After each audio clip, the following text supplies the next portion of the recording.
Hello नमस्कार बच्चों, आज की इस वीडियो में हम बात करने वाले हैं आप सभी दोस्तों के साथ कि आज जो है क्लास 12 की हिस्ट्री जो कि आज हम पढ़ने वाले हैं बुक रीडिंग ईंट मनके तथा अस्थियां, जिसके कि हमने आपको 3 पार्ट जो है प्रोवाइड कर दिए हैं पहले ही वीडियो में, जिसका लिंक आपको डिस्क्रिप्शन में मिल जाएगा और आप हमारे चैनल पर जाकर प्लेलिस्ट में भी चेक कर सकते हैं। ये जो है हमारा एनसीईआरटी बुक होने वाला है, जो कि एनसीईआरटी पैटर्न पर आधारित ये हमारा बुक है, जो कि सभी स्टूडेंट के लिए ये इम्पॉर्टेंट हो जाते हैं। जैसे कि यूपीएससी के स्टूडेंट हो, सीसेट के हो, पीसीएस जो की तैयारी कर रहे हैं, कॉम्पिटिटिव एग्ज़ाम की जो तैयारी कर रहे हैं, और साथ ही किसी भी बोर्ड से हैं, जो Bihar board, UP board, Jharkhand board, किसी भी बोर्ड से हैं जहाँ पर एनसीईआरटी बुक पढ़ाए जाते हैं या पढ़े जाते हैं, वहाँ पर इनको ये वीडियो है जो है यूज़फुल होने वाले हैं। साथ ही इसका जो पीडीएफ है वो भी मैं आपको टेलीग्राम पर प्रोवाइड करवा दूँगा।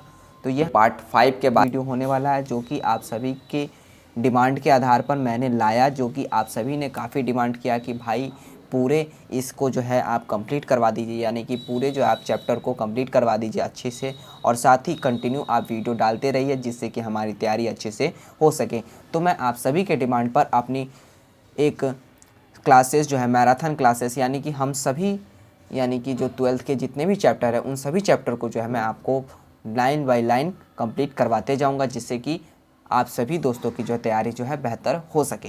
तो उसमें जो है ये हमारा चैप्टर नंबर 1 होने वाला है, जैसा कि आपने देखा। तो आगे हम और भी चैप्टर्स की वीडियो के बारे में बात करेंगे। तो चलिए वीडियो को ज़्यादा देर ना करते हुए वीडियो को हम कर लेते हैं स्टार्ट। तो इस 9वें नंबर पॉइंट में हम पढ़ने वाले हैं सभ्यता के अंत कैसे हुआ। तो इसमें जो है कहा गया है कि ऐसे साक्ष्य मिले हैं, साक्ष्य यानी कि जो वस्तुएं मिले हैं, जिसके अनुसार लगभग 1800 ईसा पूर्व तक चोलिस्तान जैसे क्षेत्रों में अधिकांश विकसित हड़प्पा स्थलों को त्याग दिया गया था अधिकांश लोगों के द्वारा। ठीक है, इसके साथ ही गुजरात, हरियाणा तथा पश्चिम उत्तर प्रदेश की नई बस्तियों में जो है आबादी जो है वह क्या होने लगी थी, बढ़ने लगी थी। ठीक है, उसके बाद कहा जा रहा है कि ऐसा लगता है कि इस उत्तर हड़प्पा के क्षेत्र में 1900 ईसा पूर्व के बाद यानी बीसी के बाद भी अस्तित्व में रहे कुछ लोग जो थे उत्तर हड़प्पा के क्षेत्र में, और कुछ जो है चुने हुए हड़प्पा स्थलों की जो भौतिक संस्कृति है उसमें भी बदलाव आया था। जैसे सभ्यता की जो विशिष्ट पुरावस्तुएं हैं उन वस्तुओं को बाटों, मोहरों तथा विशिष्ट मनकों तथा मनकों का जो है समाप्त हो गया, यानी मनके जो थे वो सभी समाप्त हो गए। लेखन, वस्तु व लंबी दूरी तथा व्यापार तथा शिल्प विशेषज्ञता भी समाप्त हो गई।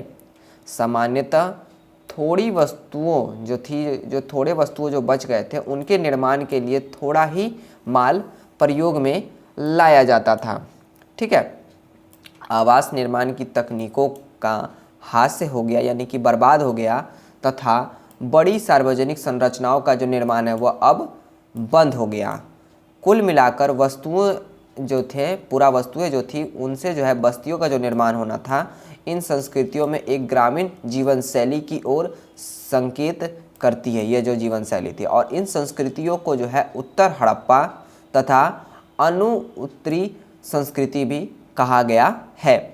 तो ये हमारा कुछ इस प्रकार का मैप यानी मानचित्र में बताया गया है कि जो ये उत्तर हड़प्पा का जो क्षेत्र है, जिसमें कि सिंधु जैसे क्षेत्रों को यानी सिंधु नदी के जो बहाव है उसके दिशा को जो है बताने का प्रयास इसमें किया गया है।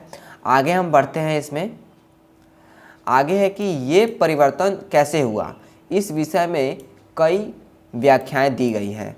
इनमें जलवायु परिवर्तन, वन की कटाई, अत्यधिक बाढ़, नदियों में सूखा जाना यानी नदी जो है वो सूख जाना, और या मार्ग बदल लेना तथा भूमि का अत्यधिक उपयोग सम्मिलित है।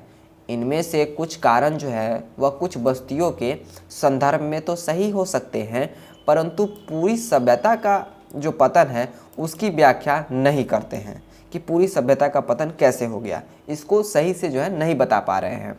ठीक है, ऐसा लगता है कि एक सुदृढ़ एकीकरण के तत्व संबंध हड़प्पाई राज्य का जो है अंत हो गया था। साथ ही मोहरों लिपि विशिष्ट मनकों तथा जो मृद भांड हुआ करते थे उन मृद भांडों के लोप हो जाने से यानी समाप्त हो जाने से मानकी जो कृत जो बाट थी, जो प्रणाली थी, उसके स्थान पर स्थानीय बाटों के जो प्रयोग है वह शहरों के पतन तथा परित्याग जैसे परिवर्तनों में इस तर्क को बल मिला।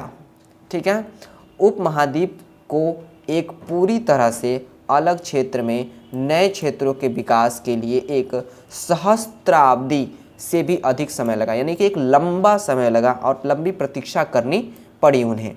ठीक है, आगे है हमारा कि आगे जो है वो आपको बताया गया है कि एक आक्रमण के साक्ष्य, यानी कि इसमें जो है आपको एक आक्रमण के साक्ष्य देकर आपको यह बताने का प्रयास किया गया है कि किस प्रकार किसी सभ्यता का समापन हुआ या किस प्रकार किसी सभ्यता का अंत हुआ था उस समय।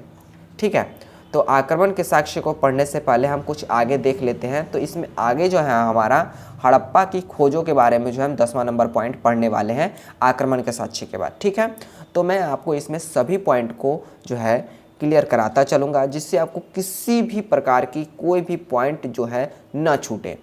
तो चलिए आक्रमण के साक्ष्य को पढ़ने का प्रयास करते हैं। तो इसमें जो है डेडमैन लेन एक संकरी गली है जिसकी चौड़ाई जो है 3 से 6 फीट तक परिवर्तित हुई यानी बदली है।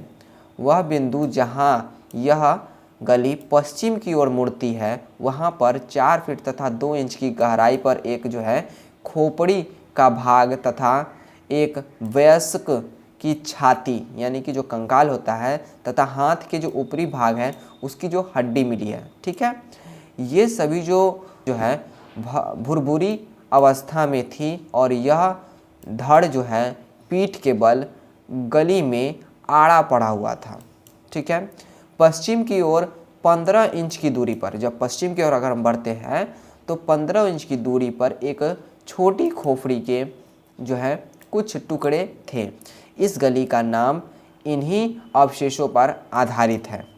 जैसा कि आपको समझ में आ गया होगा कि ये मोहनजोदड़ो जैसे क्षेत्रों के बारे में बात हो रहा है, यानी आगे चलकर मोहनजोदड़ो के बारे में बात होगा। जैसा कि John Marshall Mohenjodaro and the Indus civilisation जो कि 1936 में उद्धृत हुई थी यानी खोजी गई थी। ठीक है, जिसका मतलब कि सामने आया था साक्ष्य। और 1925 में जो है मोहनजोदड़ो के इसी भाग के 16 लोगों के जो है अस्थि पंजर यानी कि जो उनके अस्थि हैं उन सभी के आभूषण सहित मिले थे जो कि इन्होंने जो है मृत्यु के समय पहने हुए थे। जो लोगों की मृत्यु हो गई थी उस समय जो उन्होंने आभूषण पहना था वही आभूषण जो है मिले थे। कितने लोगों के? तो 16 लोगों के मिले थे।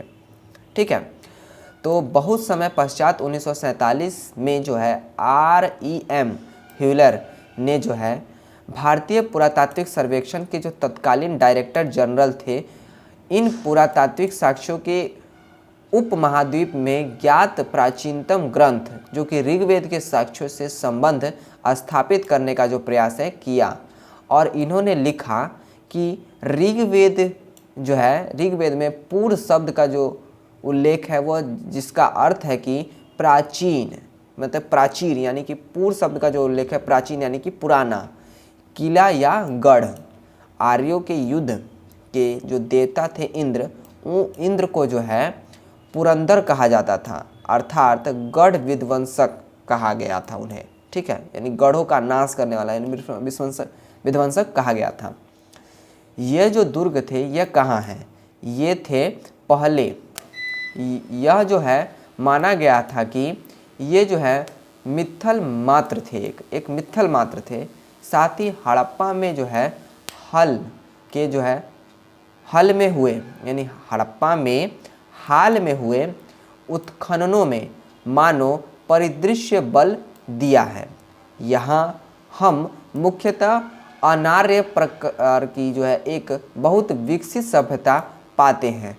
तो आर्य किसे कहा गया? जो सभी कुछों को जानते थे, संस्कृत भाषा को जानते थे, उनसे आर्य कहा गया। अनार्य किसे कहा गया? जो इन सब चीज़ों के बारे में जानकारी नहीं रखते थे, जो सामान्य लोग हुआ करते थे, उनसे अनार्य कहा गया। तो अनार्य बस शब्द से आप घबराइएगा नहीं, मैंने आपको समझा दिया। ठीक है, आगे है कि जिसमें अब जो है प्राप्त जानकारी के अनुसार विशाल किलेबंदियाँ की गई थी। साथ ही यह जो है सुदृढ़ रूप से स्थिर जो स्तंभ है, जो सभ्यता है, उसको जो है कैसे नष्ट हुई। हो सकता है जलवायु संबंधी आर्थिक अथवा राजनीतिक हास ने जो है इसे कमज़ोर किया हो, पर अधिक संभावना इस बात की भी है कि जानबूझकर या बड़े पैमाने पर किए गए विनाश ने इसे जो है अंतिम रूप से समाप्त कर दिया होगा। ये भी हो सकता है, यह मात्र संयोग ही है, यानी कि यह एक मात्र कल्पना ही है। हो सकता है कि मोहनजोदड़ो के अंतिम चरण में आभास होता है कि यहाँ जो है पुरुषों और महिलाओं तथा बच्चों का जो है जनसंहार किया गया था। यानी ये जो है एक तरह से अपने अपने तर्क बताते हैं जो इतिहासकार थे। साथ ही पारिस्थितिक साक्ष्यों के आधार पर जो है इंद्र देवता थे, वो इंद्र जो है अभियुक्त माना जाता है। ठीक है, आगे है कि REM जो कि ह्यूलर थे, वह हड़प्पा 1946 में एंशिएंट यानी कि जिसको पुराना बोलते हैं, एंशिएंट यानी प्राचीन इंडिया जर्नल 1947 से जो है उद्धृत हुआ। ठीक है, उसके बाद जो है 1960 के दशक में जॉन डेल्स नामक पुरातत्वविद ने जो है मोहनजोदड़ो में जनसंहार के जो साक्ष्य हैं उस पर सवाल उठाए। साथ ही उन्होंने दिखाया कि यानी कि उस स्थान पर मिले सभी अस्थिर पंजर एक ही काल से संबंध रखते हैं, यानी एक ही समय कालखंड से संबंध रखते हैं। हालांकि इनमें से 2 से अधिक जो है रूप में संहार के संकेत हमें मिलते हैं, पर अधिकांश जो अस्थियां हैं जिन्हें संदर्भों में मिली हैं वे इंगित करती है कि ये असंगत, लापरवाही तथा श्रद्धाहीन तरीके से बनाया गया समाधान थे। यानी कि बनाए गए जो हैं समाधान किसको कहते हैं, तो समाधान वो होते हैं जहाँ पर गाड़ दिया जाता है, उसे समाधान बोलते हैं। तो समाधान थे। साथ ही शहर के अंतिम काल से संबंध जो है वह विनाश का कोई स्तर नहीं है, बल्कि व्यापक स्तर पर जो है अग्निकांड के चिन्ह नहीं मिले हैं। चारों ओर फैले जो अधिक हथियार थे, उन हथियारों के बीच कवचधारी सैनिकों का शव नहीं है। साथ ही दुर्ग से जो शहर का एकमात्र किलेबंद भाग था, वह भी अंतिम आत्मरक्षण के कोई साक्ष्य नहीं मिले हैं वहाँ पर। उसके बाद जो है GF Dales the mythical massacre, जो कि एक एट मोहनजोदड़ो एक्सपीडिशन 1964 से उद्धृत हुआ है। ठीक है, जैसा कि आप देख सकते हैं कि इन तथ्यों का जो सावधानी पूर्वक परीक्षण कभी कभी जो है पूर्ववर्ती यानी पहले जो है व्याख्याओं को पूरी तरह से उल्टा कर देता है। यानी कि सबके अपने अपने मत थे, जो कि ऐसा तो पहले के समय में नहीं था कि पहले क्या बात किन विद्वानों ने कही उसके हिसाब से हम अपनी बातों को रखें।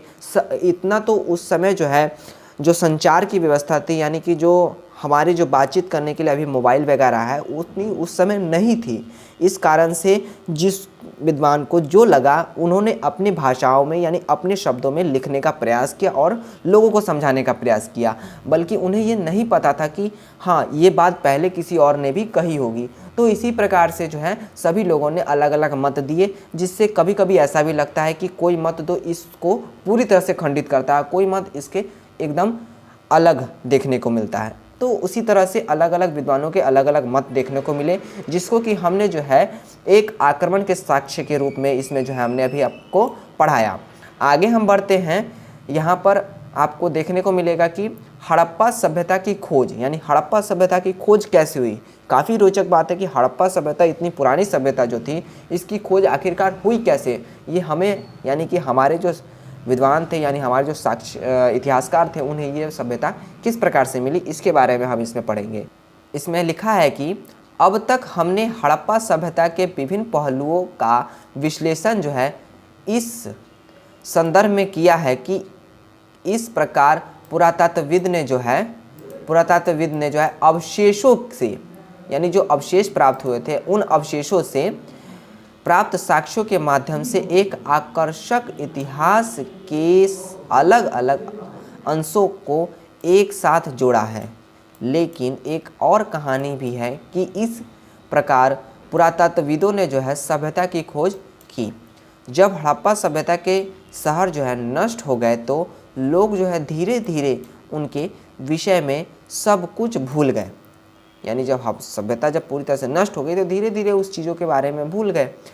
जब लोगों ने इस क्षेत्र में सहस्त्राब्दियों यानी बहुत लंबे समय के बाद रहना आरंभ किया, तब वे यह नहीं समझ पाए कि बाढ़ या मिट्टी के कटाव के कारण अथवा खेत की जुताई के समय जो है या फिर खजाने के लिए खुदाई के समय यदा कदा धरती की सतह पर आने वाली अपरिचित पुरावस्तुएं जो है उसका क्या अर्थ लगाया जाए, ये लोग जो है उस समय नहीं समझ पाए थे। लेकिन धीरे धीरे इसको समझा जाने लगा।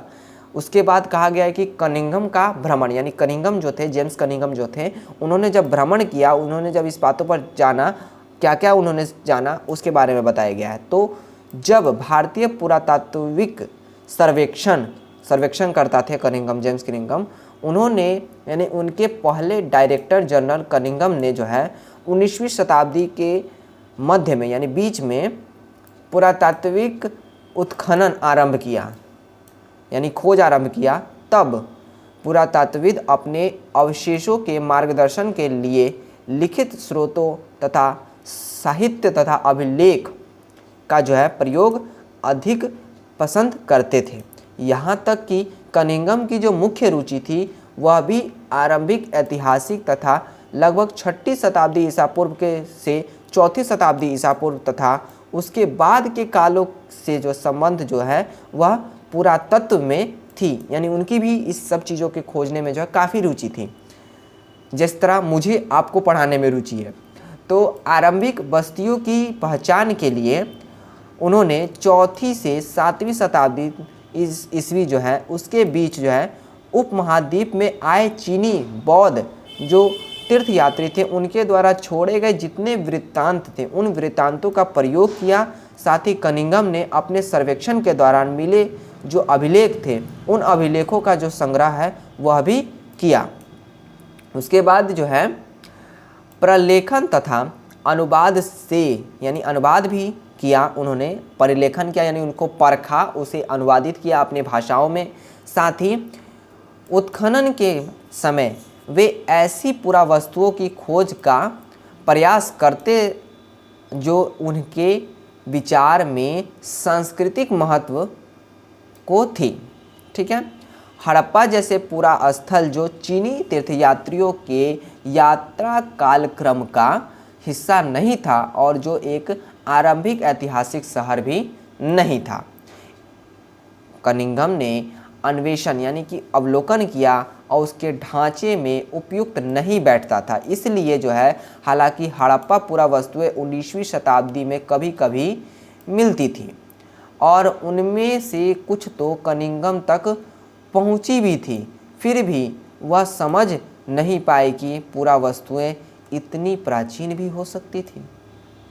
एक अंग्रेज ने कनिंघम को एक हड़प्पाई मुहरें दी और उन्होंने मुहर पर ध्यान तो दिया पर उन्होंने उसे एक ऐसे कालखंड में दिनांकित करने का असफल प्रयास किया जिससे वे अपरिचित थे, यानी जिसे वे नहीं जानते थे। ऐसा इसलिए था कि कई और लोगों की तरह ही उनका भी यह मानना था कि भारतीय इतिहास का प्रारंभ जो है वह गंगा की घाटी से पनपे पहले शहरों के साथ जो है वह हुआ था। लेकिन अध्याय 2 में जब आप देखेंगे तो उनकी सुनिश्चित अवधारणा के चलते हर कोई आश्चर्य की बात नहीं है, यह कोई आश्चर्य की बात नहीं है कि हड़प्पा के महत्व को समझने में चूक गए। यह कोई आश्चर्य की बात नहीं है क्योंकि काफ़ी पुरानी सभ्यता थी तो उन्हें उस समय की चीज़ों को समझने में, उन समय की लिखी हुई लिखावट को समझने में काफ़ी ज़्यादा जो है परेशानी हुआ करती थी। ऐसा किसी के भी साथ हो सकता है। तो चलिए आगे क्या बताया जा रहा है, आगे बढ़ते हैं। तो आगे इसमें जो है 10.2 नंबर पॉइंट में है कि एक नई प्राचीनतम सभ्यता के बारे में इसमें बताया गया है। तो बच्चों मैं आपको बता दूं, आप क्लास 12th में हैं, आपको ये वीडियो ज़्यादा लंबी लग रही होगी, मैं जानता हूँ, लेकिन आपको क्लास करने से जो है आपके अंदर की जो मानसिक शक्ति है वो बढ़ेगी, क्योंकि आप जो है बुक पहले तो कोई बुक मेरे ख्याल से पढ़ता ही नहीं था पहले, यानी कि आज से 4-5 साल 7 साल पहले, उनसे पहले जो थे वो लोग मेहनत किया करते थे, लेकिन अभी का जो जनरेशन है वो उतनी मेहनत नहीं कर पाता है, उसके पास अनेकों कार्य होते हैं। इसी कारण से मैं आपको वीडियो के थ्रू प्रोवाइड करके आपको जो है कहीं भी आप बैठे हुए हैं, कहीं भी आप जहाँ पर आप शांति से बैठे हुए हैं, या कहीं भी आप एक हेडफोन लगा के अपने जो है वीडियो को देखकर आप बुक को पूरा पढ़ सकते हैं, ठीक है। और बुक को पढ़ने के बाद जो है आप इसका क्वेश्चन आंसर जब कोशिश करिएगा तो आप अधिक से अधिक क्वेश्चन जो है आप अपने मन में ही उसे टाइप कर लीजिएगा, यानी आप खुद ही उसे मन में ही बना लीजिएगा। तो इस तरह से आपको जो एग्ज़ाम में भी दिक्कत नहीं होगी। तो आपको ये कुछ जो चैप्टर है वो बड़ी लग रही होगी, मैं मानता हूँ, लेकिन कहते हैं ना, मेहनत जो करता है उसकी कभी मेहनत जो है वो कभी जाया नहीं जाती, ठीक है ना। तो आप सभी लगे रहिए, कोशिश करते रहिए। और इसमें जो है आपको एक नेक्स्ट पॉइंट यहाँ पर आपको दिया गया है कि पूरा स्थल टीले स्तर, यानी पूरा स्थल के जो टीले थे और उसके स्तर क्या थे उसके बारे में इसमें बताया गया है, ठीक है। तो इसको हम बाद में पढ़ेंगे, पहले हम इसको हम क्लियर कर लेते हैं। तो इसमें क्या बताया गया है कि कालांतर में 20वीं शताब्दी के आरंभिक जो दशक थे उसमें दयाराम साहनी, काफ़ी नाम सुना हुआ होगा आपको, दयाराम साहनी जैसे पुरातत्वविदों ने जो है हड़प्पा के मोहरे खोज निकाली, जो कि निश्चित रूप से एक आरंभिक ऐतिहासिक स्तरों से कई अधिक प्राचीन स्तरों के यानी कि संबंध रखती थी, ठीक है। तो इसके बारे में हम नेक्स्ट वीडियो में पढ़ेंगे। मिलते हैं नेक्स्ट वीडियो में, तब तक के लिए जय हिंद।